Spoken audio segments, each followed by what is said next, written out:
Hey there. Have you ever thought about the fascinating world of toponymy in South Africa? It's incredible how names can carry so much history and cultural significance. Absolutely. Toponymy is a rich field of study, especially in a diverse country like South Africa. The names of places often reflect the country's complex past and the various languages and cultures that have influenced it. Yes, exactly. Take Johannesburg, for example. The name itself tells a story. It's derived from two names, Johannes and Berg. Johannes is the name of two officials in the South African Republic, while Berg is the Afrikaans word for fortified town. This amalgamation of names reflects the city's history and the blend of Afrikaans and English influences. That's a great point. And if we move to Cape Town, we can see the influence of multiple cultures. The name Cape Town itself is pretty straightforward, indicating its location near the Cape of Good Hope. But many places within Cape Town have names originating from the Khoisan languages, such as Table Mountain, known as Hori, Sisodia, Oksa in the Nama language. Absolutely. The indigenous languages play a significant role in toponymy. They preserve the heritage and traditions of the native people. It's also interesting to note how some names have been changed over time to reflect the cultural and political shifts in the country. Yes, the renaming of places is a fascinating aspect of South Africa's toponymy.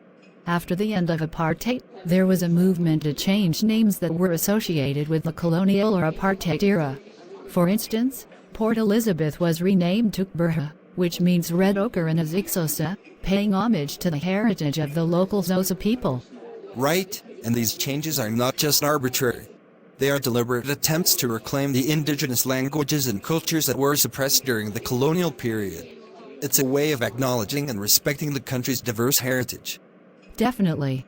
The process of renaming places also involves a deep understanding of the cultural context. It's not just about changing names on maps. It's about acknowledging the historical injustices and empowering the communities whose heritage is reflected in these names. And it's not just about the big cities. Even smaller towns and villages have names that carry significant meanings. It might be names of tribal leaders, historical events, or geographical features. Each name is a thread in the intricate tapestry of South Africa's history. Absolutely, and this awareness of toponymy fosters a sense of belonging and pride among the people. When you know the story behind the name of your town or village, it creates a stronger connection to your roots and identity. I completely agree.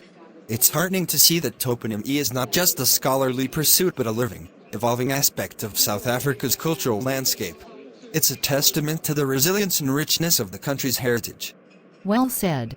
And as the years go by, I believe we'll see even more efforts to preserve and celebrate South Africa's toponymic diversity. It's a vital part of the nation's story, one that deserves to be cherished and shared with the world. Absolutely.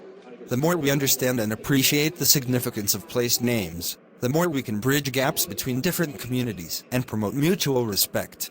South Africa's toponymy is a treasure trove of stories waiting to be explored, and I'm excited to see how it continues to unfold in the future. Indeed, there is so much more to learn and discover. Let's hope that this awareness continues to grow, not only in South Africa but also globally. After all, toponymy is a universal language that connects us all to the land and its people.